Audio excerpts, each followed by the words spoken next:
Kemudian untuk PTUP, dari total kali pengajuan PTUP, 3 kalinya itu tepat waktu, dan terlambatnya sebanyak 1 kali. Sehingga total pengajuan GUP dan PTUP dijumlahkan sebanyak 30 kali pengajuan dengan 28 kali tepat waktu dan terlambat 2 kali. Sehingga nilai IKPA-nya adalah total GUP TUP tepat waktu dibagikan dengan jumlah GUP TUP secara keseluruhan dikalikan 100% sehingga dapat nilai 93,3. Seperti itu ya Bapak Ibu.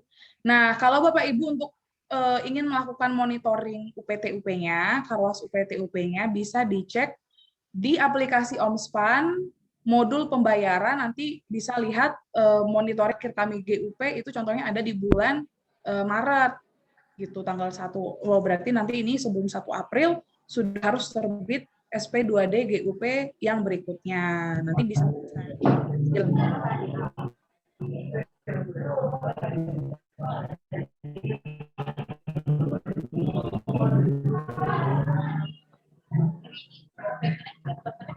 Aku capai semua udah.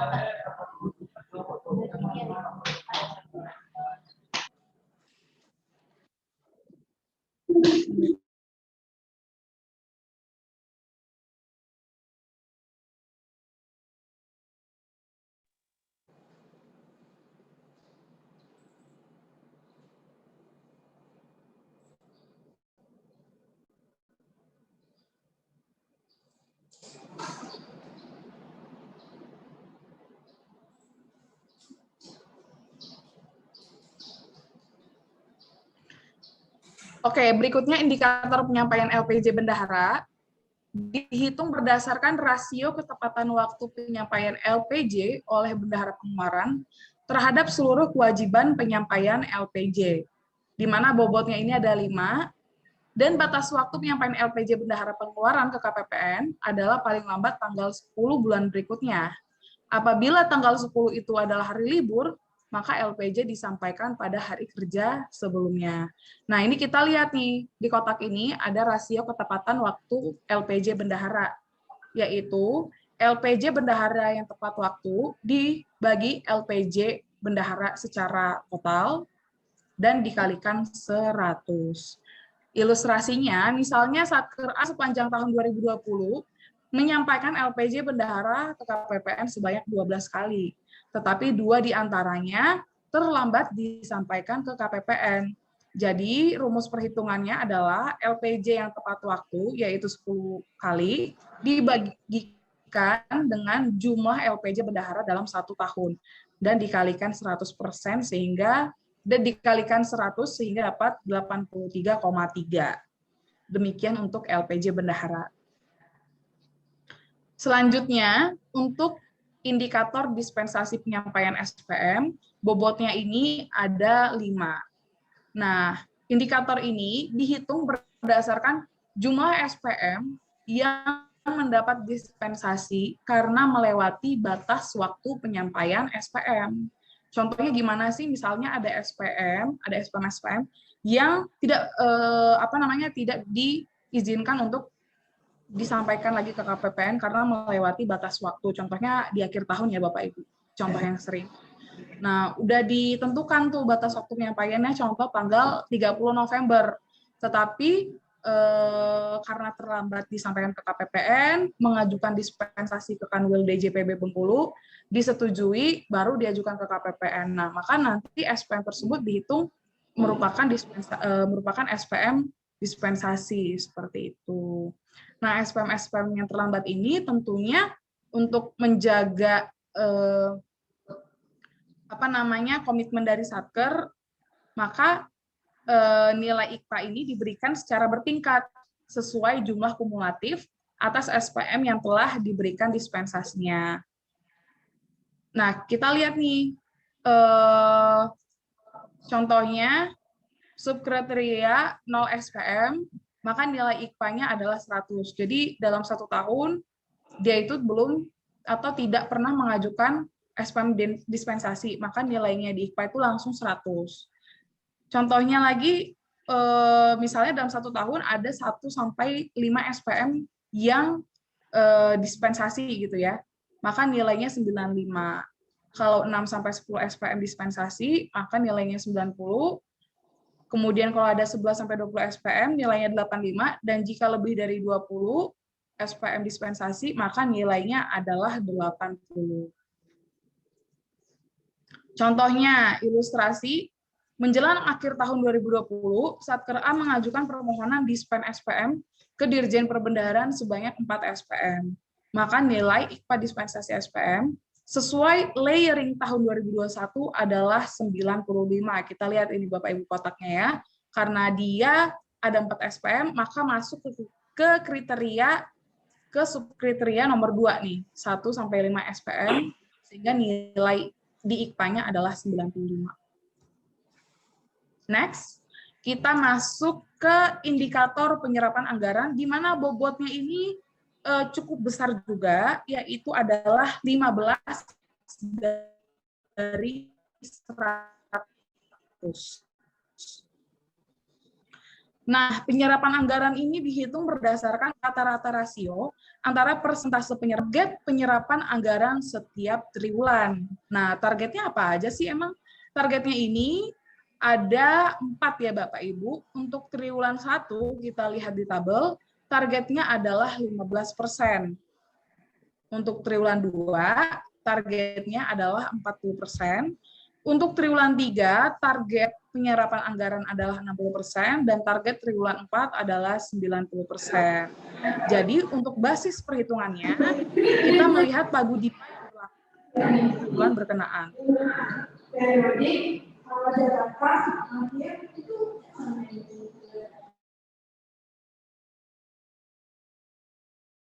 Udah, oke. Untuk nilai kinerja penyerapan anggaran triwulan, kita lihat ini Bapak Ibu di kotaknya, adalah penyerapan anggaran pada tahun N dibagi target penyerapan anggaran pada tahun N, dikalikan 100. Contohnya, kita lihat. Di triwulan 1, 2, 3, dan 4, penyerapan anggaran Satker A ini adalah di triwulan 1 sebanyak 12%, triwulan 2 adalah 32%, triwulan 3 adalah 50%, dan triwulan 4 ini adalah 80%. Dari mana sih tahu nilainya ada 12, 32, 50, sama 80? Nah, kita lihat nih, di definisi yang di poin nomor 1, dia itu total penyerapan anggaran kita dibagi dengan total pagudipa. Makanya bisa dapat hasilnya 12, 32, 50, dan 80. Coba pointernya diikutin ya. Nah, kemudian kita lihat NKPA-nya pada triwulan yang bersangkutan. Contohnya, tadi dari total penyerapan anggaran Satker A yang sebanyak 12 dibagi 15, karena 15-nya itu target penyerapan di triwulan tersebut, dikalikan 100, maka dapat nilainya 80. Kemudian untuk triwulan 2, total penyerapan anggarannya 32%, dibagikan target penyerapan pada triwulan 2, yaitu 40, dikalikan 100, dapat hasilnya 80. Kemudian di triwulan 3, total penyerapan di triwulan 3 itu 50, dibagikan target triwulan 3 yaitu 60, dikalikan 100, maka dapat 83,3. Kemudian di triwulan 4, yaitu PA Satker A sebanyak 80, dibagikan target penyerapan 90, dikalikan 100, dapatlah 94,44. Nah, untuk penilaian IKPA-nya sendiri total tentunya kumulatif ya Bapak Ibu. Maka kalau triwulan 1 diambil dari yang atas tetap 80, dan sedangkan untuk triwulan 2 diambil dari nilai triwulan 1 ditambahkan triwulan 2 dibagi 2, dirata-ratakan. Jadi dapatlah nilainya 80. Sedangkan untuk triwulan 3 didapatkan dari jumlah triwulan 1, 2, 3, 80 tambah 80 tambah 833,3, dibagikan 3, dapatlah 81,11. Demikian untuk triwulan 4, dirata-ratakan juga, dibagi 4, dapatlah hasilnya 83,89. Mudah ya Bapak Ibu? Kemudian kita masuk ke indikator berikutnya, yaitu indikator penyelesaian tagihan, di mana bobotnya adalah 10 dari 100.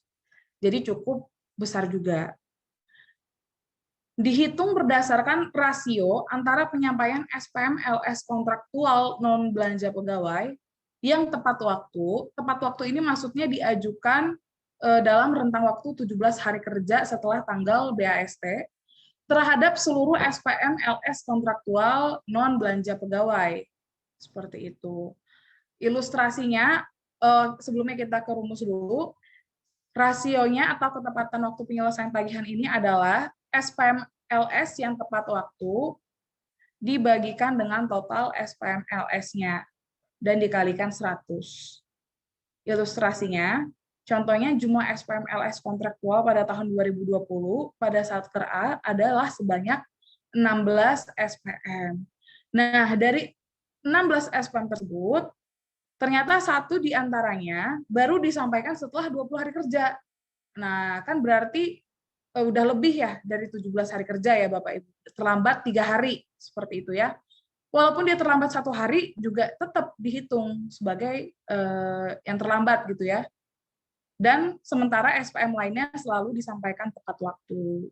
Nah, maka kita hitung yang tepat waktu sebanyak 14 dibagikan dengan jumlah SPM LS kontraktualnya, yaitu 15. Dikalikan 100 dapat hasilnya 93,8. Seperti itu. Kalau tadi diperhatikan juga kalau tadi data kontrak di penilaian IKPA sebelumnya, itu kan dihitung kontrak itu yang di atas 50 juta. Tapi untuk indikator penyelesaian tagihan ini, dia itu mencakup seluruh data kontrak, mau dia di atas 50 juta, mau dia di bawah 50 juta. Kalau dia namanya SPM kontraktual, dia masuk ke dalam kategori penilaian IKPA ini, seperti itu. Oke, mudah ya Bapak Ibu. Kita masuk ke indikator yang berikutnya.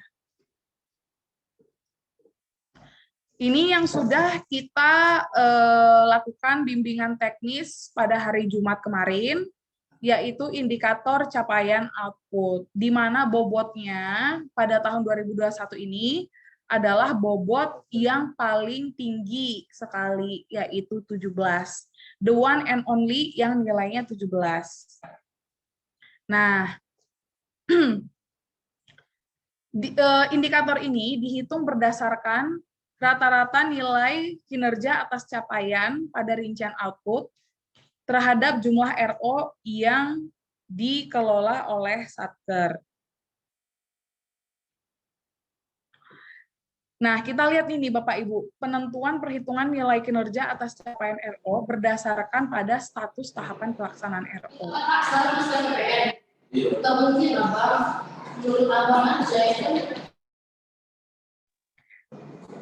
Oke, kita lihat ini Bapak Ibu. Kalau misalnya dia itu nilai kinerjanya atau nilai PCRO-nya adalah 0%, maka dia masuk kode status yang 1. Tabel yang kedua, statusnya 1. Kalau nilainya antara 0 dan 100, maka dia masuk kode status yang 2. Dan sedangkan kalau sudah sesuai dengan target, udah 100%, maka dia masuk tahapan nomor 3. Seperti itu ya Bapak Ibu. Nah, untuk target PCRO triwulan ini, dia itu adalah yang pertama triwulan 1 sebanyak 15% targetnya. Untuk triwulan 2, target capaian outputnya adalah 40%, triwulan 3 adalah 60%, dan untuk triwulan 4, dia adalah 90%. Coba kita ke slide yang selanjutnya. Kita langsung aja melihat bagaimana sih contoh perhitungan capaian output ini. Memang sih sebenarnya di hari Jumat kemarin sudah kita bahas bagaimana cara menghitungnya, tapi di sini mungkin karena ada yang belum mengikuti, maka saya akan jabarkan kembali seperti itu ya. Kita lihat ini contohnya satu satker ya, contohnya satker A, dia punya RO ada 10. Slide berikutnya. Nah, ini di belakang Bapak Ibu lihat, dia ada 10 RO, ada 10 capaian output. Ya, sebelumnya. Oke, kita lihat di RO1. Di RO1, ini uraiannya adalah pembangunan jalan. Dengan target RO-nya di pointer adalah 3,3 km. Nah, ini di tabel ini ada bulan Januari, Februari, sampai dengan Desember, dan ada target capaian triwulan. Ini sifatnya sudah mutlak, yaitu untuk triwulan 1 PCRO-nya targetnya 15, Mei itu 40%, triwulan 3 adalah 60, dan triwulan 4 adalah 100% targetnya. Oke, kita lihat real FRO-nya. Real FRO-nya ini adalah contohnya di bulan Januari ternyata belum ada penyelesaian pekerjaan sehingga nilainya 0. Begitu juga di bulan Februari tidak ada realisasi. Oh, tapi ternyata di bulan Maret ada realisasi sebesar 0,4. Nih, 0,4. Kemudian dibagikan 0,4 dibagi target RO-nya yaitu 3,3, maka hasilnya adalah 0,12. Kemudian dikalikan 100 sesuai dengan formula di slide sebelumnya, jadilah nilai PCRO-nya adalah 12,12. Oke, demikian ya Bapak Ibu. Kemudian 12,12 tadi itu kan real PCRO-nya. Nah, dibagikan dengan target pada triwulan 1, yaitu 15%. Maka 12,12 dibagi 15, dapatlah nilai kinerja capaian RO1, yaitu 80,8. Nah, ini sifatnya kumulatif ya Bapak Ibu kalau di IKPA itu, karena kan kita sekarang lagi bahas IKPA. Dihitung berdasarkan kumulatif. Meskipun pada nantinya Satker setiap bulan mengajukan atau memberikan data capaian output itu nilainya adalah non-kumulatif.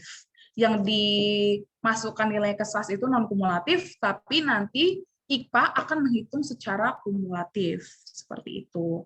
Nah, demikian juga untuk perhitungan RO2 sampai RO10. Perhitungannya seperti itu ya Bapak Ibu. Next slide.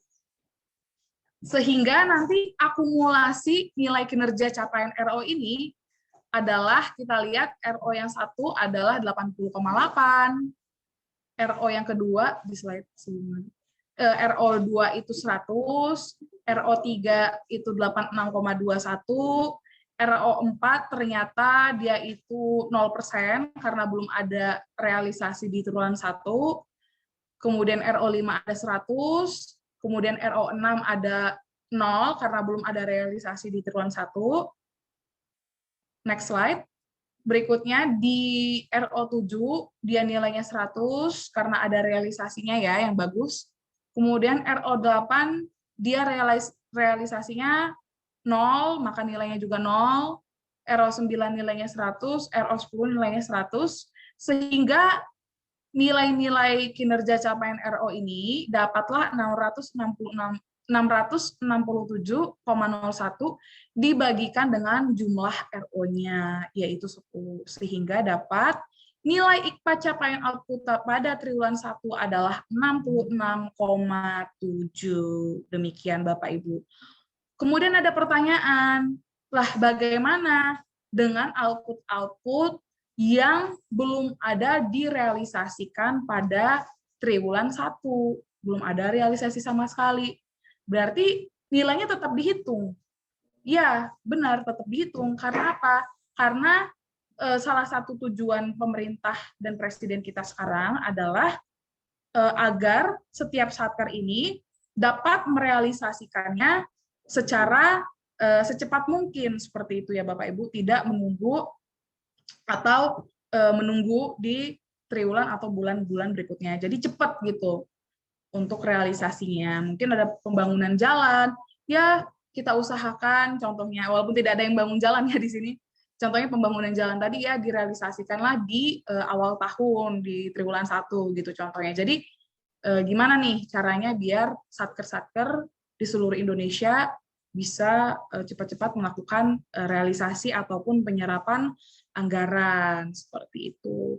Nah, mudah ya Bapak Ibu bagaimana cara menghitung nilai IKPA capaian output gitu. Selanjutnya, indikator selanjutnya adalah retur SP2D. Nah, untuk retur SP2D ini bobotnya adalah 5 dari 100. Dihitung berdasarkan rasio antara jumlah SP2D yang diretur terhadap jumlah SP2D satker yang telah diterbitkan KPPN. Semakin rendah rasio retur, maka semakin baik dan efektif pula kinerja pelaksanaan kegiatan pada satker. Kita lihat kotaknya di sini, rumusnya adalah retur SP2D dibagikan dengan jumlah SP2D dikalikan 100. Sehingga nilai IKPA-nya adalah 100 dikurangi rasio retur. Kita lihat contohnya, misalnya sepanjang tahun 2020, KPPN menerbitkan 1021 SP2D dari tagihan yang disampaikan oleh Satker A, di mana 11 SP2D-nya sempat dikembalikan oleh seksi bank KPPN karena permasalahan data rekening penerima. Ternyata SP2D-nya dananya tidak langsung masuk ke rekening penerima, tapi dikembalikan ke rekening kas umum negara karena ada kesalahan-kesalahan, contohnya salah nomor rekening, salah nama gitu ya, atau rekening penerimanya tidak aktif gitu, dikembalikan lagi ke RKUN. Nah, ketika dikembalikan ke RKUN ini tidak masuk ke rekening penerima, itulah yang disebut dengan retur, dikembalikan dananya ke pemerintah. Dan Satker harus mengajukan kembali SPM retur atau SPM perbaikan gitu, agar kebutuhan dananya itu bisa diberikan kepada pihak penerima, seperti itu. Berarti perhitungannya 100 dikurangi 11 ini jumlah SPM retur dibagikan dengan 1021, yaitu jumlah SP2D sepanjang tahun, dikalikan 100, dapatlah hasilnya 99,92. Seperti itu ya. Jadi kalau bisa, Bapak Ibu, kita bekerja sama agar tidak ada atau tidak terjadi retur SP2D ini. Jadi contohnya misalnya ada penerima, contohnya penerima dana BOS, ada atau pihak-pihak ketiga ya, pihak ketiga atau rekanan yang mungkin dalam waktu 6 bulan gitu ya belum pernah kita melakukan transaksi ke mereka. Nah, kita belum pernah transaksi ke mereka dalam waktu 6 bulan sebelumnya, kita harus memastikan apakah rekening ini benar, yang pertama apakah rekening ini benar dan statusnya aktif gitu. Dalam aktif ini maksudnya apa sih? Dalam 6 bulan terakhir dia pernah terjadi transaksi di rekening itu. Mungkin bisa koordinasi dengan bank terkait gitu ya, apakah ini rekeningnya dorman atau tidak, seperti itu. Dan dicek nama pemilik rekening, nama rekeningnya, kemudian nomor rekening, nama banknya sudah benar, seperti itu ya. Mudah-mudahan ketika kita sudah memastikan rekeningnya aktif dan benar, maka tidak terjadi yang namanya retur SP2D. Karena apa Bapak Ibu, hal ini kalau sudah terjadi ceritanya lumayan panjang seperti itu ya, dan kasihan juga gitu pihak penerima menerimanya secara terlambat lah gitu ya Bapak Ibu. Demikian untuk retur SP2D. Berikutnya kita membahas tentang indikator pengembalian atau kesalahan SPM. Indikator ini bobotnya adalah 5 dari 100. Dihitung berdasarkan rasio antara pengembalian SPM oleh KPPN karena SPM tersebut ditolak oleh sistem SPAN pada KPPN pada saat proses konversi oleh front office di KPPN, yaitu kesalahan formal, dan verifikasi middle office pada KPPN, yaitu kesalahan substantif. Nah, kesalahan SPM umumnya disebabkan oleh kesalahan data supplier, kesalahan pencantuman nama supplier, nama rekening tidak ditemukan, NIP pegawai tidak ditemukan, dan sebagainya. Bisa macam-macam sih Bapak Ibu, nggak cuma ini aja gitu. Nah, rasionya ini, perhitungannya di tabel kita bisa lihat, jumlah SPM salah dibagikan jumlah SPM dikalikan 100. Dan untuk perhitungan nilai IKPA-nya, ada subkriterianya. Kalau 0, nilainya 100. Kalau subkriterianya 0,00 sampai 1,5, nilainya 95. Kalau nilainya 1,5 sampai 3, nilainya 90. Kalau subkriterianya 3 sampai 5%, maka nilainya 85. Dan kalau lebih dari 5%, nilainya adalah 80. Untuk mempermudah, kita lihat ilustrasinya. Sepanjang tahun 2020, Satker A menerbitkan 412 SPM yang disampaikan ke KPPN. Ternyata 5 di antaranya dikembalikan oleh KPPN karena adanya kesalahan pencantuman nama supplier. Bagaimana cara menghitung nilai IKPA-nya? Maka kita hitung dulu rasionya. Rasionya yaitu SPM yang salah yaitu 5 dibagi jumlah SPM yaitu 412 dan dikalikan 100%. Maka dapatlah rasionya 1,21%. Nah, 1,21 ini kita cek dia masuk subkriteria yang mana. Oh, ternyata dia masuk subkriteria yang di tabel nomor 2. Maka nilai IKPA-nya adalah 95%. Seperti itu. Jadi masih yang bagus ya, seperti itu Bapak Ibu. Kemudian kita masuk ke jadi beberapa hal tips-tips yang perlu diperhatikan mengenai indikator kesalahan SPM ini adalah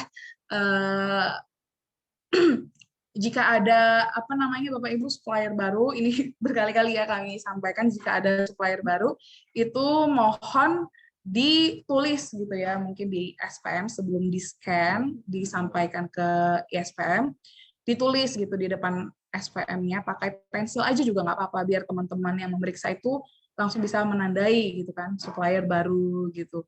Kemudian dilampirkan buku rekeningnya, fotokopi buku rekeningnya, sama NPWP, dan apabila dia itu pegawai baru dari unit lain, bisa dilampirkan SKPP-nya, seperti itu. Jadi kadang kalau nggak ditulis, kami nggak tahu kan itu supplier baru atau enggak, kami asal proses aja gitu.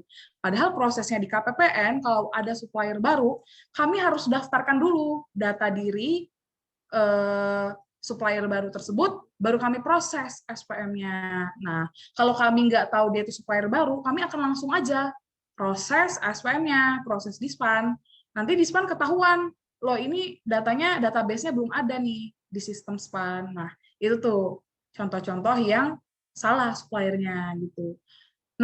Misalnya namanya juga salah gitu, yang sebelumnya sebelumnya belum pakai gelar, kemudian tiba-tiba dimasukkan dengan ada gelar. Nah, itu kan nggak cocok antara database di KPPN sama data supplier yang dimasukkan oleh Satker gitu. Maka dari itu harus dilampirkan dulu tuh jika ada surat perubahan data supplier gitu, biar kami proses dulu data suppliernya, baru kami proses SPM-nya. Jadi database-nya sudah diperbaharui terlebih dahulu. Jadi klop nanti data-datanya gitu ya, baik itu gelar atau NIP, contohnya NPWP, diinformasikan terlebih dahulu jika ada perubahan-perubahan seperti itu. Demikian Bapak Ibu mengenai indikator kesalahan SPM. Kita masuk ke slide berikutnya. yaitu perencanaan kas. Untuk perencanaan kas ini, atau biasanya kita sebut RPD ini, bobotnya adalah 5 dari 100. Dihitung berdasarkan rasio antara jumlah renkas atau RPD harian yang disampaikan secara tepat waktu terhadap seluruh renkas yang disampaikan ke KPPN. Nah, dasarnya ini sesuai PMK nomor 197 tahun 2017 tentang rencana penarikan dana, Satker berkewajiban untuk menyampaikan RPD harian ke KPPN untuk bisa Kementerian Keuangan memperkirakan transaksi signifikan dengan minimal nilai tertentu serta sesuai jadwal penyampaian tertentu sesuai dengan kebutuhan yang berlaku. Jadi contohnya, karena nilai 1M ini di atas 1M ini dianggap nilainya cukup besar, cukup signifikan. Jadi kalau Bapak Ibu ingin melakukan realisasi yang nilainya di atas 1M, maka harus disampaikan agar Kementerian Keuangan bisa istilahnya merencanakan kas dengan baik gitu. Oh, pada tanggal segini akan dikucurkan dana sebanyak segini. Jadi kami bisa mempersiapkan lah gitu. Kementerian Keuangan bisa mempersiapkan duit yang jumlahnya sekian gitu. Nah, tapi untuk besaran nominalnya sendiri itu dikategorikan dengan 3 kategori. Yang pertama ada transaksi A, transaksi B, dan transaksi C. Kalau transaksi A itu adalah nilai SPM, maaf, kita mulai dari transaksi yang paling kecil ya Bapak Ibu, transaksi C. Transaksi C ini jika nilainya lebih dari 1M dan kurang dari 500M rupiah. Nah, maka penyampaian RPD-nya ini adalah 5 hari kerja sebelum pengajuan SPM. Jadi 5 hari kerja. Kalau nilai kalau nilai SPM-nya di atas 500M dan di bawah 1 triliun, maka dia masuk ke golongan transaksi B. Dan penyampaian RPD-nya adalah 10 hari kerja sebelum pengajuan SPM. Dan untuk transaksi A adalah SPM yang nilainya, 1 SPM ya Bapak Ibu, 1 SPM yang nilai SPM-nya adalah lebih dari 1 triliun rupiah. Dan penyampaian RPD-nya adalah paling lambat 15 hari kerja sebelum pengajuan SPM. Nah, untuk perhitungan rasionya sama dengan perhitungan nilai IPA-nya, yaitu renkas yang tepat waktu dibagikan dengan jumlah renkas dikalikan 100. Kita lihat contohnya, Satker A mengajukan 2 kali renkas untuk SPM 1 yang nilainya 499 miliar rupiah, di mana dia masuk ke transaksi C. Kemudian ada SPM 2. SPM 2 ini nilainya 612M. 612M berarti dia masuk transaksi B. Ya. Kemudian renkas SPM 1 disampaikan 4 hari kerja. Ternyata terlambat. Seharusnya paling lambat itu 5 hari. Dia sampaikan 4 hari. Berarti terlambat. Untuk SPM 2, karena dia masuk transaksi B, maka dia masukkan 10 hari kerja sebelum pengajuan SPM. Berarti dia tepat waktu. Sehingga nilai IPA-nya adalah renkas yang tepat waktu, yaitu ada 1 renkas, dibagikan dengan jumlah renkas, yaitu ada 2, dikalikan 100. Maka nilai IPA-nya adalah 50. Oke, demikian ya Bapak Ibu. Jadi, mudah ya perhitungan renkas ini. Nah, demikian materi mengenai reformulasi IPA. Diharapkan kita dapat memiliki pemahaman yang sama mengenai IPA ini. Dan apabila ada pertanyaan, kami berikan kesempatan kepada Bapak Ibu. Boleh raise hand, boleh unmute, atau boleh juga melalui kolom chat. Pada Bapak Ibu, kami persilahkan jika ada yang memiliki pertanyaan.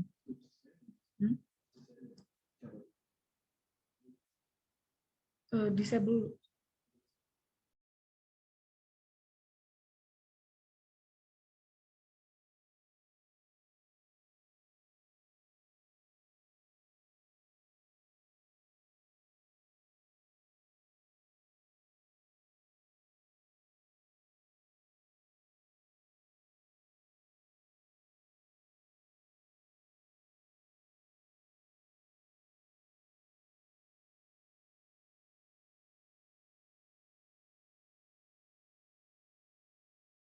Oke, menjawab pertanyaan Pak Sinabang Simeulu, untuk PPT-nya ini sudah kami taruh di link materi yang sudah kami sampaikan di grup Satker. Nanti bisa diklik linknya, nanti masuk ke materi.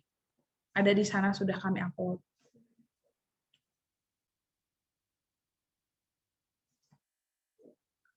Nah, pertanyaan dari BPS Luma, untuk capaian output, jika ada yang keliru, apa bisa diupload ulang di OMSPAN, dan otomatis yang diproses adalah yang terakhir kali diupload. Nah, jadi untuk capaian output seperti ini Bapak Ibu. Satker mengupload ADK TXT ke aplikasi OMSPAN.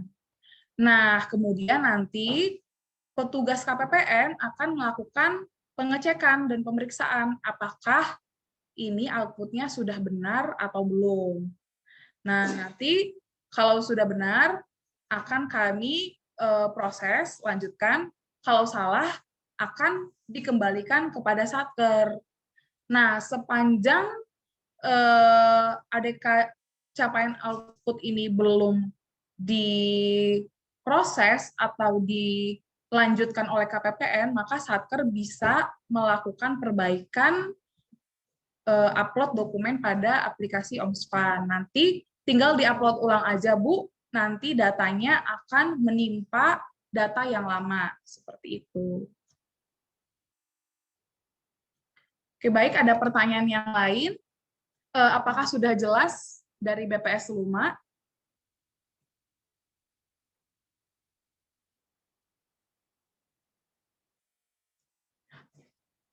Untuk kegiatan sosialisasi kita hari ini, Bapak Ibu dipersilahkan untuk mengisi absensi dan tidak ada post-test ya Bapak Ibu. Baik, sepertinya tidak ada lagi pertanyaan. Saya lihat tidak ada lagi pertanyaan. Ya, Mbak. Iya, silakan Bu, ada yang mau ditanyakan? Ini saya mau nanya yang RPD itu tadi, SPM-nya itu baru SPM, nilai SPM-nya yang dimasukkan ke RPD itu nilai berapa, Mbak? Mulai transaksi RPD.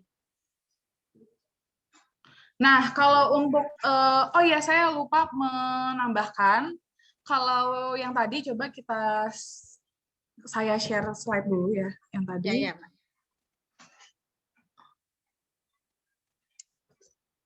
Oke, kelihatan ya Bu slide-nya untuk Renkas. Ya.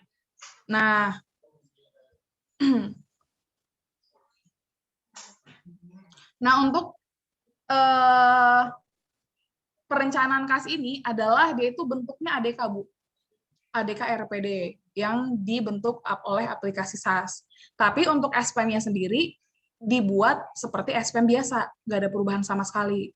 Cuma contohnya nih, tanggal 7 Maret mau memasukkan SPM yang nilainya contohnya 500, contohnya nilainya adalah 10 miliar gitu.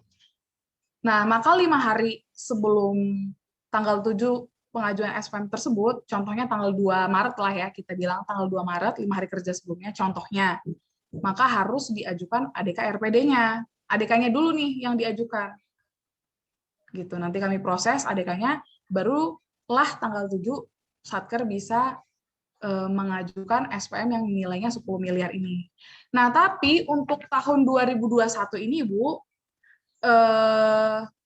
diberikan perubahan peraturan, yaitu yang wajib mengajukan ADK RPD tersebut adalah SPM yang nilainya di atas 5 miliar. Nah, ini jadi transaksi C untuk sesuai PMK 197 ini memang nilainya 1M ke atas. Tapi semenjak corona ya, masa pandemi COVID, ini tadi saya lupa juga menginfokan bahwasanya ini angkanya sudah dirubah menjadi 5M. 5M ya. 5M gitu. Tapi kita lihat lagi, mana tahu nanti dalam seiring berjalannya waktu akan kembali ke 1M seperti itu. Jadi mulai sekarang di atas 5M wajib RPD. Kalau di bawah 5M tidak wajib RPD. Seperti itu. Kecuali untuk SPM gajinya Polres itu tetap ya. Untuk SPM gajinya Polres karena dia itu sifatnya apa namanya? Bulanan gitu ya, dia wajib mengirimkan RPD karena memang udah dari dulu gitu ya. Oke, bagaimana Bu? Apakah menjawab? Oh ya, ya saya itu takutnya kalau saya ketinggalan info, soalnya saya nggak pernah ngajukan RPD Mbak, kecuali di bulan ini akhir-akhir tahun aja. Biasanya kan cuma diminta itu November, Desember itu, kan. Kalau itu RPD yang biasa di akhir tahun itu nggak masuk ke penilaian IKPA, Bu. Jadi bukan yang kita bahas sekarang, tapi memang namanya sama-sama RPD gitu ya. Iya, karena setiap akhir tahun kan kalau yang itu tidak. Iya, kalau itu nggak masuk ke penilaian IKPA seperti itu. Nggak masuk ya? Nggak masuk. Makasih Mbak. Dia itu masuk ke penilaian pusat aja sih Bu. Kalau IKPA-nya dia nggak mempengaruhi. Takut ketinggalan info Mbak. Nah, tapi memang RPD yang biasa di akhir tahun itu, yang di bulan November, Desember itu, dia itu emang tujuannya sama dengan RPD yang kita bahas ini, yang nilainya wajib di atas 5M wajib mengirimkan RPD. Tujuannya apa? Untuk agar Kementerian Keuangan bisa memprediksi, gitu, bisa forecast kira-kira pada tanggal segini pemerintah butuh dana berapa gitu kan. Kalau nggak tahu, nggak ada gambaran butuh dana berapanya, tiba-tiba kan di akhir tahun itu kadang suka kan penyerapan itu lebih tinggi gitu dari bulan berikutnya. Jadi nggak bisa mempersiapkan kas dengan baik seperti itu. Jadi itu tujuan untuk RPD yang akhir tahun. Gitu ya Bu? Ya, makasih ya Mbak. Ya Bu. Baik Bapak Ibu, yang lain jika ada yang bertanya kami persilahkan.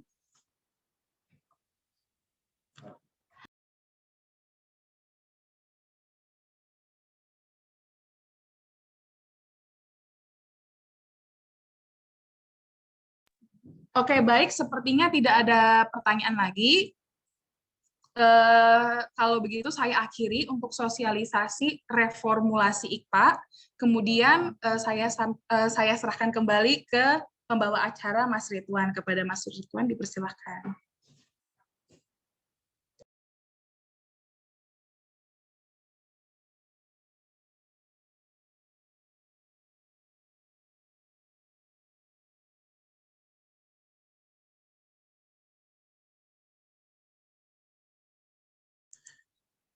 Baik, terima kasih kepada narasumber, kepada Mbak Nesi telah memberikan materi dengan sangat jelas. Semoga bermanfaat untuk peningkatan kinerja kita dan juga mendorong nilai IKPA tersebut sehingga dapat meningkatkan prestasi di Satker Awards berikutnya.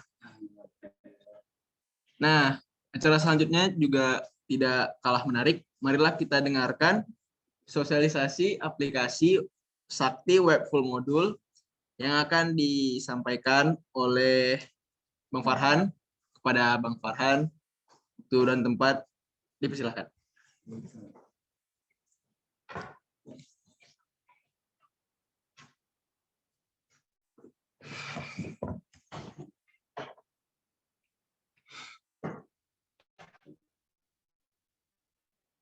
Assalamualaikum warahmatullahi wabarakatuh. Waalaikumsalam warahmatullahi wabarakatuh. Waalaikumsalam warahmatullahi wabarakatuh. Alhamdulillah dijawab. Terima kasih Bapak Ibu. Gimana kabarnya? Sehat-sehat? Alhamdulillah baik, Mas. Alhamdulillah baik. Alhamdulillah. Lama tidak jumpa Bapak Ibu. Ada yang kangen KPPN?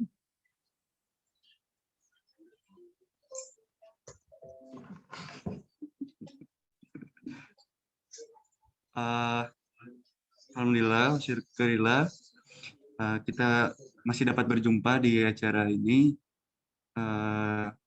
Sekali lagi, mudah-mudahan Bapak Ibu selalu sehat keadaannya. Walaupun kita berjauhan, belum bisa datang ke KPPN untuk konsultasi dan lainnya, tapi mudah-mudahan Bapak Ibu selalu sehat ya. Dan jangan lupa jaga protokol kesehatan. Nah, itu untuk penawalannya. Saya share screen materinya dulu ya, Bu.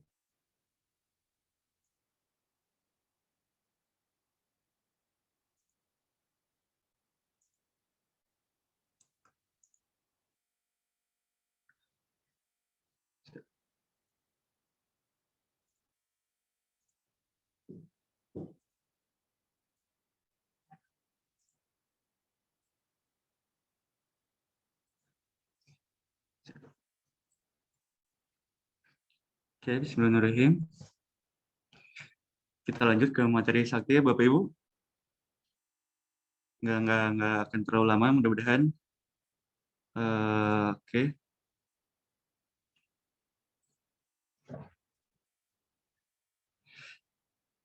Kita akan mengetahui apa itu sakti pada hari ini, ruang lingkupnya, topologi, modul-modul apa saja yang ada dalam aplikasi sakti, dan fitur apa saja yang ada dalam aplikasi sakti. Untuk dasar hukumnya, seperti yang disebutkan di sini, di PPT, lalu ada juknis-juknisnya juga di Peraturan Direktorat Jenderal Perbendaharaan yang disebutkan. Nah, apa itu sakti? Sakti ini mungkin Bapak Ibu sudah mengetahui dan sudah menggunakan juga aplikasi sakti ini, yaitu di modul anggaran dan modul penganggaran. Betul ya Bapak Ibu? Dan untuk yang tahun ini, sakti ini akan kita pelajari lebih lanjut, bukan hanya modul penganggaran dan modul admin saja, tapi akan kita pelajari dan akan digunakan untuk tahun depan. Di tahun 2022, kita akan menggunakan semua modul yang ada dalam sakti ini. Jadi sakti ini mengintegrasikan seluruh aplikasi Satker yang ada. Mungkin Bapak Ibu sudah mengetahui aplikasi-aplikasi apa saja yang Bapak Ibu gunakan di komputer atau di laptop Bapak Ibu, ya kan? Nah, aplikasi sakti ini akan mengintegrasikan semua aplikasi yang Bapak Ibu gunakan menjadi hanya satu, yaitu menjadi aplikasi sakti saja. Lalu digunakan oleh kementerian lembaga dari level Satker, dari wilayah, eselon 1, dan kementerian. Lalu menerapkan konsep single database yang biasanya mungkin Bapak Ibu mengetahui bahwa misalkan aplikasi SaaS itu bisa memiliki beberapa database, ada di laptop satu, ada juga di laptop lainnya yang memiliki database berbeda. Jadi di Sakti ini hanya menjadi satu single database.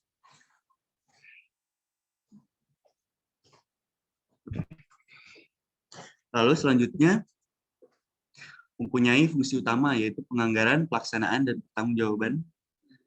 Lalu berinterface dengan SPAN pada tiap tahap siklus anggaran. Ini ada beberapa modul dalam aplikasi Sakti. Yang pertama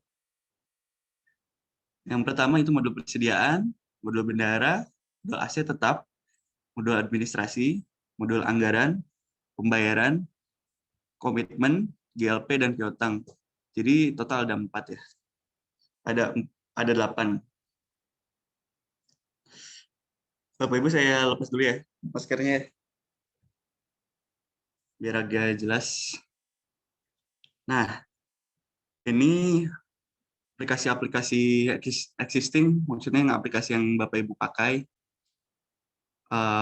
yang sekarang masih dipakai, yaitu ada RKKL, Simak BMN, Persediaan, Saiba, Silabi, dan SAS, dan yang akan menjadi satu, menjadi aplikasi Sakti Saja. Yang di dalamnya ada beberapa modul. Kita bahas pertama modul administrasi. Modul admin ini adalah suatu modul yang diperuntukkan bagi seorang admin dalam hal mengelola konfigurasi sistem, akun penggunaan, hak akses, dan update referensi. Ruang lingkupnya meliputi user manajemen, pengelolaan referensi seluruh modul. Jadi modul admin ini mengelola user-user apa aja yang akan nanti dipakai. Lalu selanjutnya modul penganggaran yang Bapak Ibu sudah pernah pakai, yaitu untuk melakukan proses penyusunan rencana kerja anggaran sampai dengan penyusunan dokumen pelaksanaan anggaran, termasuk di dalam proses perencanaan, penyerapan anggaran, dan penerimaan dalam periode 1 tahun anggaran. Yang waktu kemarin dipakai, yaitu untuk penyusunan rencana kerja anggaran, yaitu RKKL tahun 2021 ini ya. Dan revisi DIPA juga kemarin pernah dipakai, mungkin Bapak Ibu sudah pernah tahu dan sudah pernah menggunakan aplikasi ini. Itu fiturnya meliputi penyusunan anggaran, yaitu ada di dalamnya SBA, KKL, KPJM, dan lain-lain. Lalu dalam pelaksanaan anggarannya sendiri ada DIPA, POK, perencanaan halaman 3 DIPA yang pernah Bapak Ibu coba, Bapak Ibu pernah laksanakan sebelumnya di tahun 2020. Di situ juga ada fiturnya locking pagu pada proses revisi anggaran. Ada perhitungan pergerakan AFP yang pada akhirnya akan mendapatkan outputnya ADK RKKL. Gitu. Selanjutnya modul komitmen. Modul komitmen ini modul yang melakukan aktivitas terkait pencatatan supplier, data kontrak, data perikatan atau kontrak, lalu pencatatan berita acara serah terima barang atau BAST, dan konfirmasi capaian output yang akan dilakukan pada modul komitmen ini. Ruang lingkupnya tadi ada 4 kan, manajemen supplier, yaitu merupakan kegiatan mengelola data penerima pembayaran untuk kemudian didaftarkan ke SPAN melalui KPPN. Jadi manajemen supplier ini, kalau misalkan Bapak Ibu tahu ada di SAS itu, biasanya Bapak Ibu menginput suppliernya dulu, dan nanti suppliernya itu didaftarkan melalui SPM kan ya. Nah, kalau di Sakti ini, kita bisa langsung mendaftarkannya tanpa melalui SPM. Jadi bisa langsung mengirimkan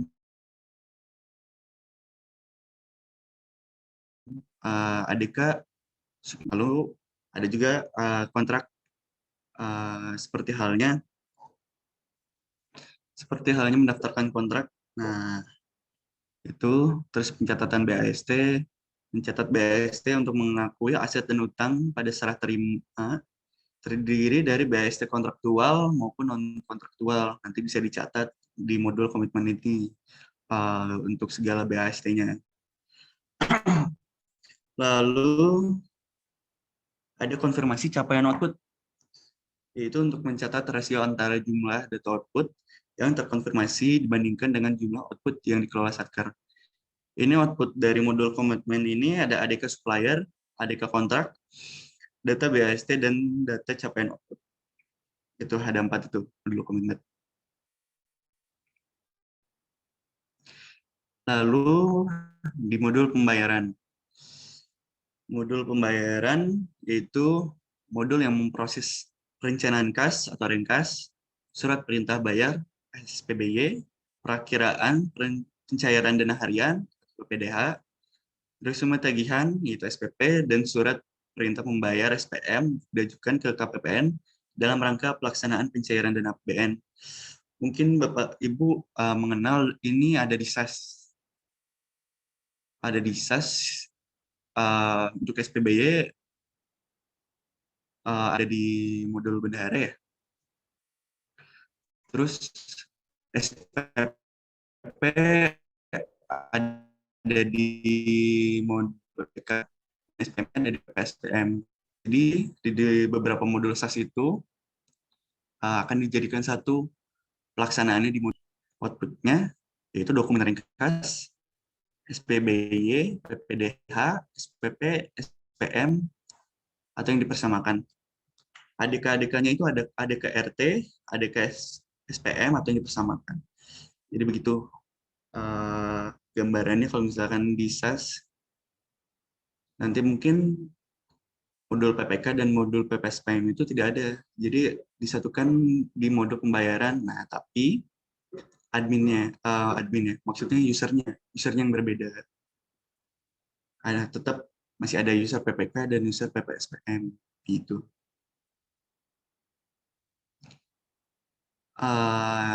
Oke, selanjutnya ini ada interkoneksi Satker dan KPPN.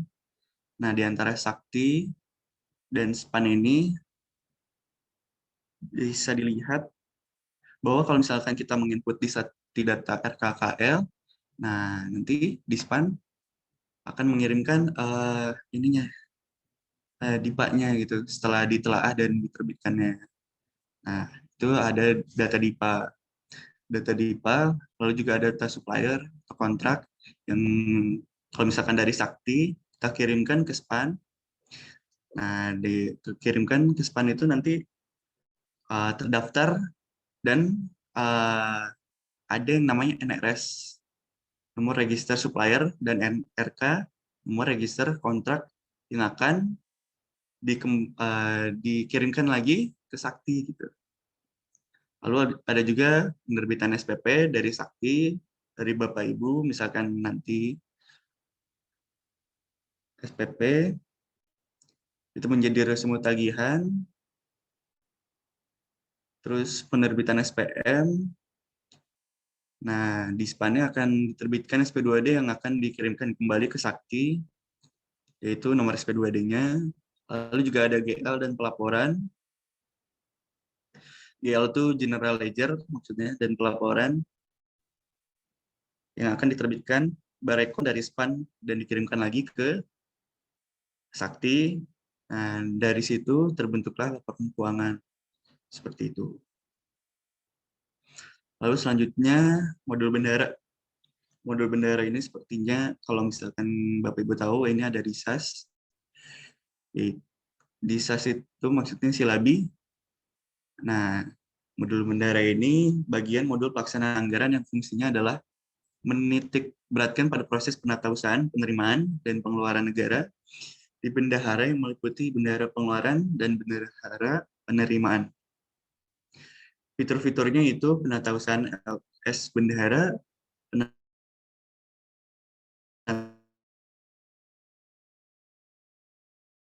penatausahaan surat bukti setoran pendapatan, pengembalian belanja, lalu ada transaksi lain yang dikelola bendahara. Outputnya ini dari modul bendahara yaitu LPJ bendaharanya. Selanjutnya yaitu modul aset tetap. Modul ini merupakan modul yang digunakan untuk melaksanakan pengelolaan transaksi keuangan aset tetap yang meliputi pencatatan dan pengakuntansian penambahan, perubahan dan penghapusan BMN dan konstruksi dalam pengerjaan serta melakukan perhitungan penyusutannya. Fiturnya yaitu penatausahaan BMN, termasuk di dalamnya yaitu ada konstruksi dalam pengerjaan, barang bersejarah, dan barang pihak ketiga yang digunakan atau dikelola oleh instansi pemerintah. Lalu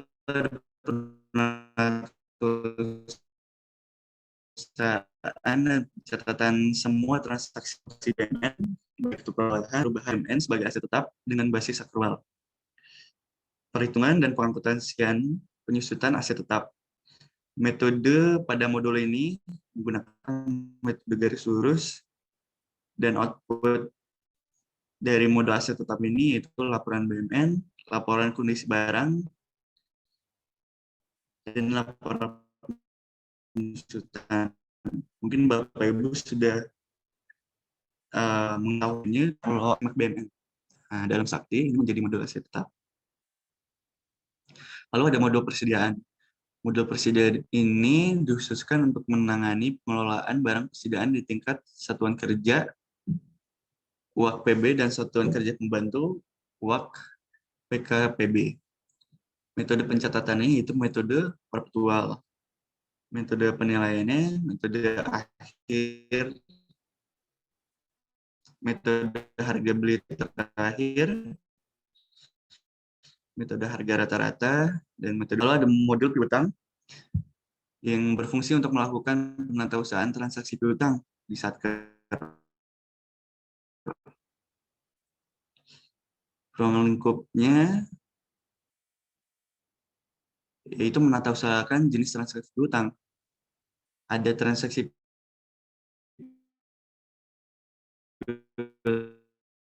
piutang PNBP, piutang, dan tanah.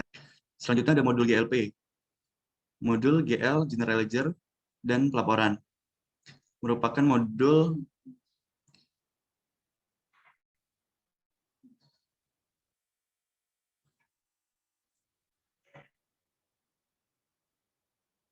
modul yang memuat keseluruhan proses terkait dengan akuntansi dan pelaporan.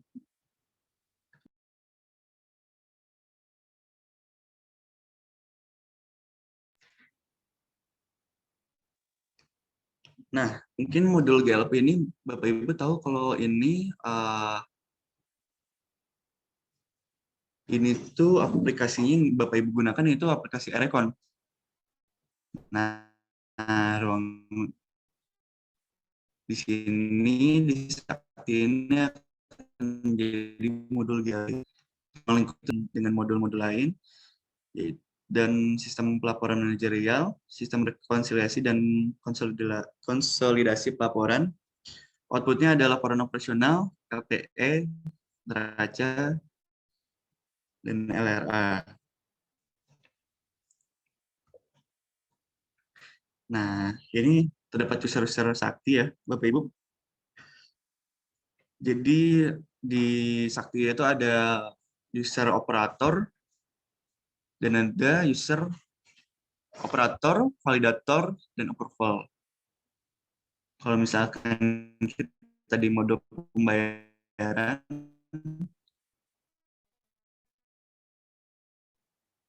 yang membuat perencanaan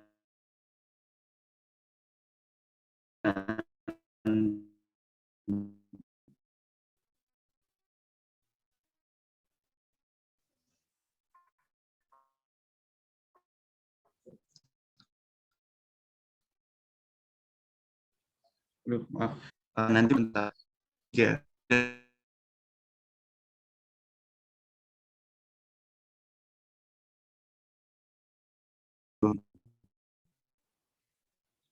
Maksudnya itu hidup sekali oleh modul yang membutuhkan.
Maaf Bapak Ibu, ada sedikit kendala sinyal.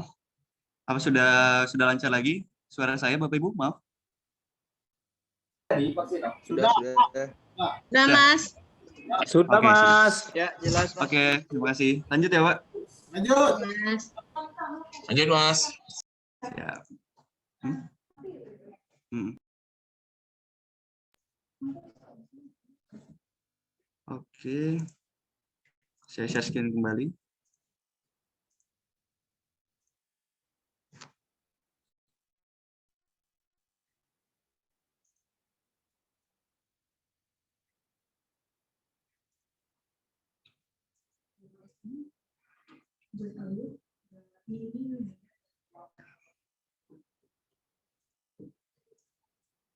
Nah, jadi saya ulang kembali di operator itu ada perekamannya, perekaman SPP.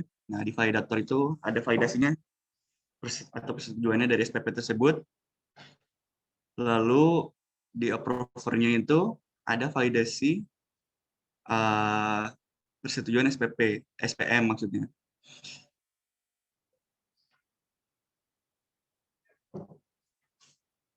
Nah, jadi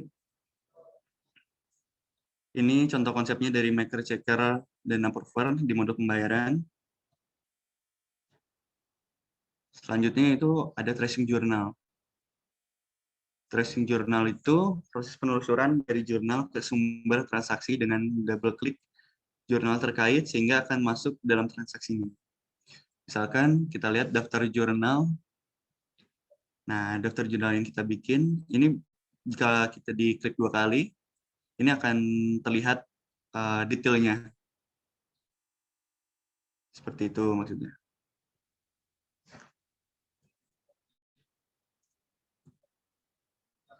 Lalu selanjutnya itu ada penerapan ACL, yaitu Access Control List, yaitu mengelompokkan paket menu berdasarkan kategori, sehingga administrator bisa menentukan menu transaksi ataupun izin akses menu transaksi tersebut, apakah boleh rekam atau ubah.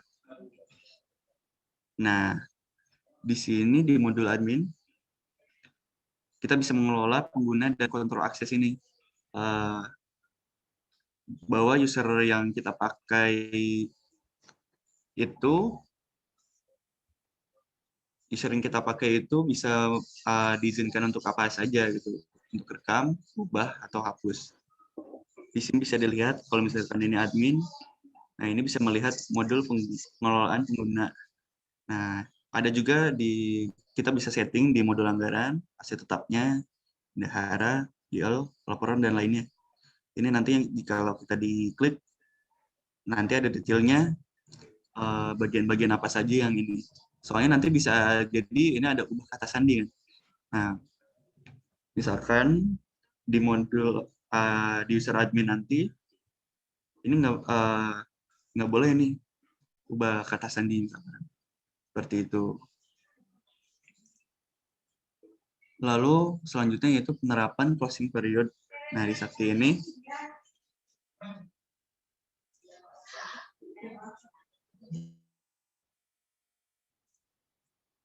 oke. Jadi di Sakti ini menerapkan closing period, yaitu proses tutup buku saat periode transaksi dinyatakan berakhir. Nah, closing period ini dapat dilakukan oleh setiap modul. Setiap modul. Pada saat modul akuntansi dan pelaporan melakukan closing period, maka modul lainnya secara otomatis melakukan tutup buku pada periode berkenaan. Apabila terdapat transaksi yang belum dicatat setelah closing period, maka transaksi tersebut dicatat pada periode berikutnya. Seperti itu. Lalu ada juga penerapan 14 periode. Terdiri dari 12 periode normal, periode unaudited, dan periode audited. 12 periode normal itu terdiri dari periode Januari sampai Desember. Transaksi periode 13-nya, yaitu periode unaudited, adalah transaksi koreksi ketika periode 12 telah dilakukan tutup buku sampai berakhir periode unaudited. Contoh pembukuan atas transaksi koreksi, hasil review update. Nah, lalu di periode 14-nya itu periode audited, yaitu transaksi koreksi ketika periode 13 telah dilakukan tutup buku sampai berakhir periode audited. Contoh pembukaan atas transaksi koreksi hasil temuan PPK. Nah, dalam akuntansinya di Sakti ini menggunakan dua jurnal atau double entry, itu ada dua ledger, ada accrual dan cash ledger. Kita lanjut aja di sini. Nah, ini yang pentingnya OTP. Konsep dasar pengamanan di Sakti ini menggunakan one time password. Pertama, pengamanan OTP terhadap transaksi elektronik melalui tahapan konfirmasi atas layanan yang diakses, seperti halnya mobile banking, online banking, dan e-shopping itu. Lalu meningkatkan keamanan login sebelumnya menggunakan user login dan password ditambah dengan random password yang dikirimkan ke pengguna ponsel. Nah, jadi kalau misalkan saya bisa jelaskan, OTP ini seperti halnya kalau Bapak Ibu tahu itu ada yang namanya PIN PPSPM kalau yang saat ini kita gunakan. PIN PPSPM. Nah, kalau misalkan kita mau membuat SPM, maksudnya memvalidasi SPM, atau pertama dari SPP juga ada. Nah, memvalidasi SPP itu nanti akan terkirimkan one time password. Jadi one time password itu akan dikirimkan ke PPK-nya kalau SPP. Akan dikirimkan ke PPK, di mana ya itu ada kewajiban PPK untuk mengecek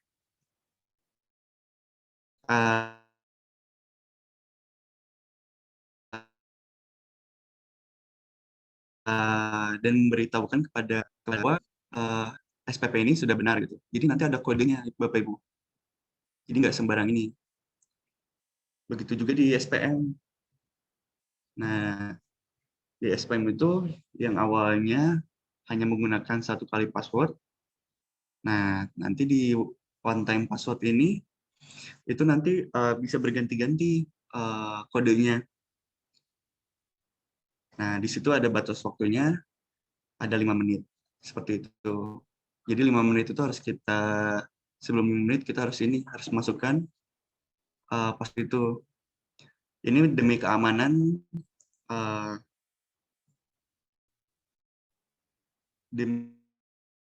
kita menggunakan aplikasi Sakti ini. Jadi akan berubah-ubah dan kodenya akan berubah-ubah dan SPM tersebut di Satker tersebut. Lalu di sini ada evolusi teknologi Sakti. Yang terakhir itu di dalam database-nya. Nah, ada juga user interface-nya menggunakan Java. Mungkin ini lewat saja ya, Bapak Ibu. Nah, ini persiapannya yang paling penting. Persiapan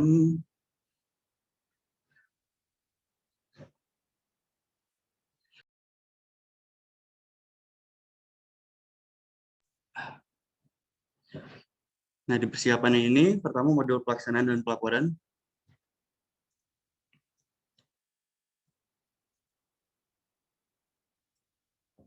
Nah, ini mengintegrasikan semua database yang awalnya Bapak Ibu di semua perencanaan, pelaksanaan, dan pertanggungjawaban masing-masing memiliki satu aplikasi berbeda-beda. Ada RKKL, SAS, Silabi, Rengkas, Saiba, Simak BMN, persediaan. Nah, ini menjadi hanya satu, yaitu menjadi Sakti database saja di semua modul anggaran, modul komitmen bendahara, modul pembayaran, SPM, persediaan, ada juga GLP. Nah, ini menjadi satu di Sakti ini tuh. Jadi semua aplikasi yang sekarang dipakai pada akhirnya pada rencana nanti tahun anggaran 2022 kita akan menggunakan hanya satu aplikasi. gitu.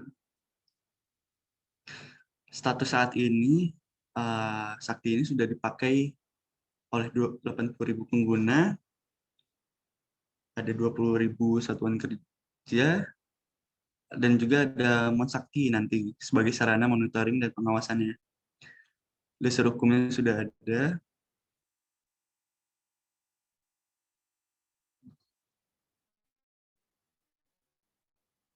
Nah, ini alasannya mengapa kita nanti Sakti itu menggunakan Sakti Web. Jadi Sakti aplikasinya kita menggunakan berbasis internet gitu. Kita menggunakannya di web, bukan apa ya namanya? Kalau itu tuh desktop. Nah, jadi itu kalau desktop kan hanya dalam satu laptop atau komputer saja kita bisa memakainya. Nah, kalau di Sakti Web ini kita bisa menggunakan semua komputer atau laptop apapun, jadi nggak bisa kita pindah-pindah gitu, menggunakan apa laptop atau komputer manapun gitu. Nah, maksudnya itu open platform, dapat diakses berbagai macam device dan multi OS.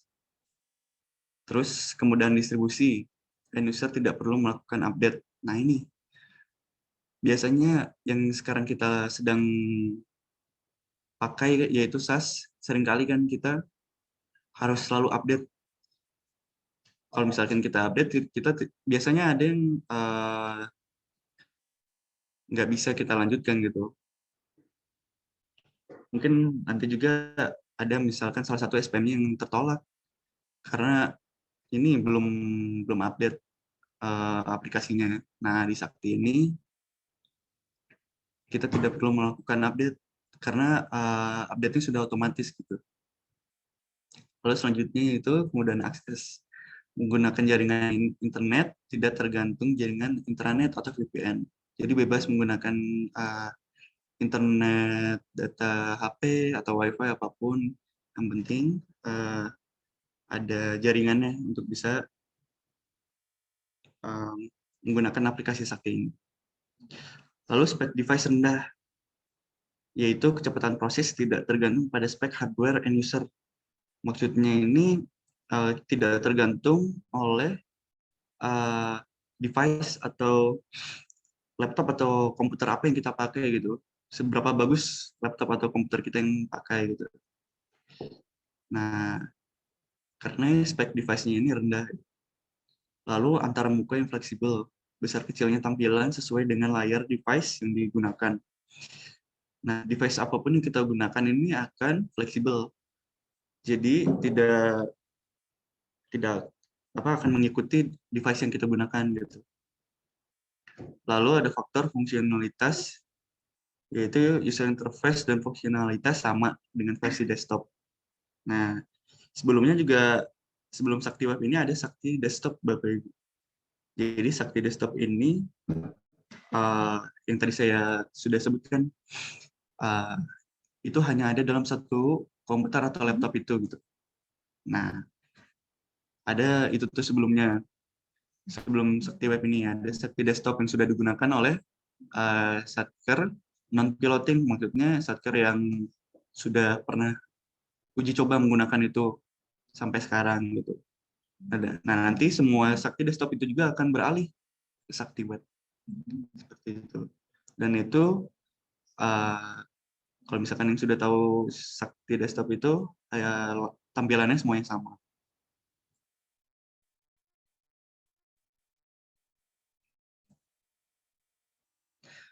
Nah, Sakti ini pertama dukungan manajemen, menunjukkan user Sakti dengan menunjuk SDM yang memiliki kompetensi sesuai yang dibutuhkan. Nah, Bapak Ibu, mungkin agenda pertama ini itu sosialisasi. Selanjutnya itu ada pendaftaran user Sakti.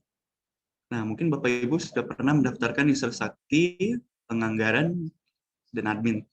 Nanti akan saya bagikan lagi Excel-nya. Mungkin Bapak Ibu sudah tahu kalau ada Excel-nya itu.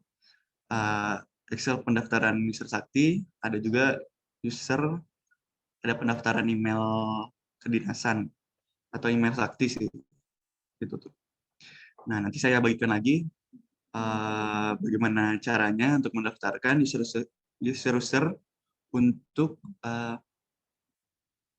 untuk semua modul di Sakti ini, di full modul ini. Lalu ada pemisahan tugas. Yang kedua, pastikan pola maker, checker, dan approver itu berjalan dengan optimal. Jadi nanti dibagi, ada yang maker, ada checker, dan ada approver dalam satu satker itu. Lalu perubahan mindset yang ketiga, lakukan transaksi secara reguler dengan penginputan pada periode terjadinya transaksi. Nah, kalau misalkan ada transaksi, itu langsung di-input gitu. Seperti itu. Lalu yang keempat, tingkatkan kerjasama. Sakti sebagai sistem ERP membutuhkan peran kerjasama antar lini mulai proses perencanaan, pelaksanaan, dan pertanggungjawaban anggaran.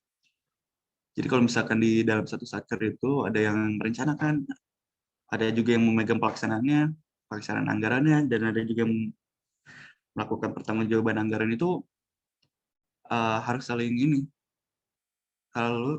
kerjasama seperti itu. Lalu ada ukur beban kerja, yaitu hak dan kewajiban user Sakti melekat sesuai role yang ditentukan. Apabila beban kerja bisa terlalu tinggi, tambahkan user Sakti sesuai kebutuhan. Nah, kalau misalkan ada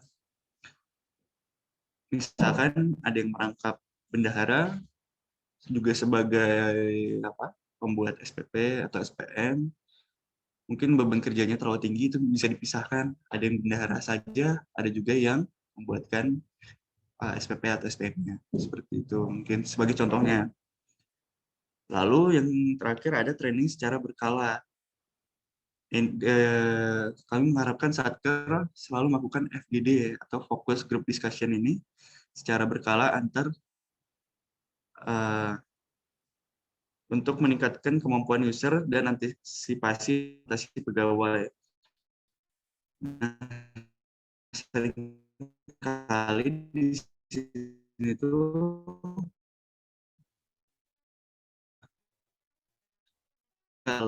tahu bahwa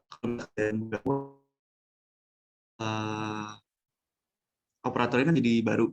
Nah, operator baru itu kadang-kali mulai dari nol lagi. Nah, jangan sampai itu mulai dari nol lagi. Harus selalu ada yang namanya FGD, jadi saling mengajarkan dari yang sebelum mau mutasi. Nah, yang mutasi itu mengajarkan ke pegawai yang lainnya, walaupun berbeda tanggung jawabnya misalkan.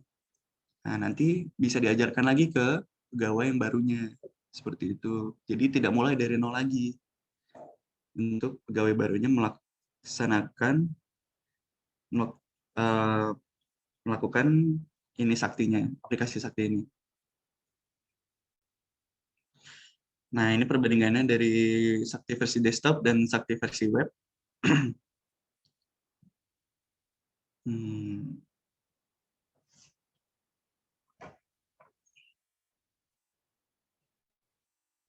Nah, ini spesifikasi sakti di DC Kemenkeu-nya. Ini interkoneksi sakti yang bisa data-datanya yang dipakai bukan hanya di JPB saja, tapi seluruh eselon 1 Kementerian Keuangan seperti DJA, DJP, DJKN, dan DJBC ini. Nah, ini semuanya mengambil data itu dari sakti. Nah, pertama ini modul penganggaran. Mungkin Bapak Ibu sudah tahu dan sudah pernah mencoba modul penganggaran ini kan. Nah, aplikasi-aplikasinya yang pernah dilakukan di modul penganggaran ini ada SAS, RKKL, KPJM, GPP, Krisna, CPNBP, dan POK ini nanti akan menjadikan satu di modul penganggaran. Nah, ini saya sudah jelaskan sebelumnya. Di modul penganggaran itu fiturnya ada SBK, penginputan penyusunan anggarannya, yaitu SBK, KKL, dan KPJM. Lalu pelaksanaannya itu pada saat nanti, pada saat nanti itu ada revisi DIPA, POK, dan perencanaan kasnya. Nah, outputnya itu ada ADK, RKKL. Di pelaksanaan ini ada 3 modul komitmen, yaitu isinya ada supplier, kontrak, bank garansi, dan BST. Lalu ada modul bendahara, lalu modul pembayaran, ada SPB-nya, ada proses pembuatan SPP, SPM. Nah, di pelaporan ini ada 4 modul, yaitu modul persediaan, modul aset tetap, modul GL dan pelaporan, dan modul piutang. Nah, ini kekurangan Sakti Desktop sebelumnya. Nah, ini kita lewat dulu aja. Nah, selanjutnya ini ada Mon Sakti. Di Mon Sakti ini kita bisa, nah, ini ada penjelasannya. Mon Sakti ini monitoring sistem aplikasi keuangan tingkat instansi ini. Nah, ini toolsnya bisa berdasarkan dari pengendalian internal KL. Nah, setiap apa yang kita kerjakan, nah ini bisa diawasi. Lalu ada juga monitoring dan evaluasinya. Pelaksanaan anggaran Satker dan Bu Nene. Monitoring dan evaluasi sistem aplikasi. Kalau misalkan ada kendala dari aplikasi ini, nah ini bisa dimonitoring di Mon Sakti ini. Ini fungsinya dimonitoring, ini pengawasan. Nah, ada juga dukungan DJPB, yaitu pertama program refreshment training dan training of trainer Sakti ini. Nanti akan dilaksanakan 1 tahun anggaran 2021 ini yang akan kita laksanakan berbarengan nanti di tahun anggaran 2022. Nah, ada dukung Kanwil dan kantor pusat, ada juga HDJPB. Kalau ada permasalahan atau trouble dan pergantian usernya.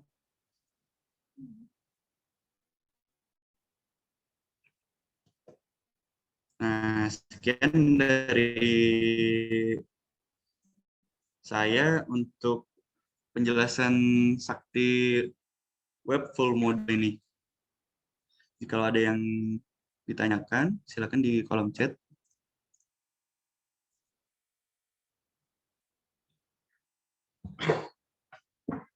Jadi sedikit gambaran untuk 1 tahun ini. Mohon Bapak Ibu bisa mengikuti perkembangan dari KPPN terkait Sakti ini untuk mengikuti training-training dari Sakti ini. Soalnya Sakti yang akan kita gunakan ini semua modul gitu, bukan hanya modul admin dan penganggaran saja. Nah, itu akan dilaksanakan mulai tahun 2022. Jadi Bapak Ibu harus siap untuk belajar semua modul yang saya sebutkan tadi.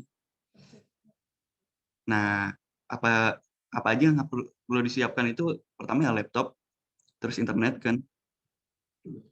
Nah, yang pasti nanti belum tahu perlaksanaannya seperti apa, apakah lewat Zoom lagi atau tidak, tapi yang penting kalau ada acara tentang BIMTEK Sakti itu, mohon Bapak Ibu untuk mengikuti dengan baik. Soalnya modul yang kita kerjakan ini, yang kita pelajari ini nggak sedikit, agak banyak. Semua modul kita akan kerjakan, kita akan belajar bareng-bareng lagi. Nah itu, untuk nanti tahun anggaran 2022 kita akan mencobanya seperti itu.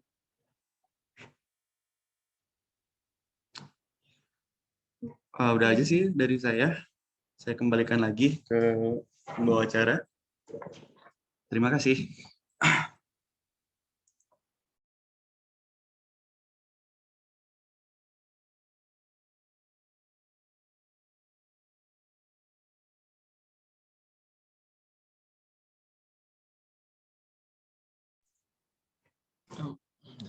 Baik, terima kasih Bang Farhan atas materi yang telah disampaikan. Sangat menarik mengenai sakti ini. Banyak kemudahan yang bisa didapat apabila sudah terimplementasi kepada seluruh satker ya. Secara dari banyak aplikasi hanya tinggal menjadi satu saja dan juga sangat fleksibel, yaitu di internet bisa dibuka kapanpun dan dimanapun, tidak tergantung VPN dan lain-lain. Baik, sudah 2 materi kita simak bersama di pagi hari ini. Tadi sudah IKPA dan sekarang sudah sakti. Dengan demikian berakhirlah sudah acara sosialisasi pada pagi hari ini. Nggak ada post test kan? Tadi juga sudah disampaikan kita nggak ada post test. Saya selaku pemandu acara minta maaf apabila ada kekurangan. Wabillahi taufiq wal hidayah. Assalamualaikum warahmatullahi wabarakatuh. Bapak dan Ibu dipersilakan meninggalkan ruangan meeting. Terima kasih Bapak dan Ibu sekalian.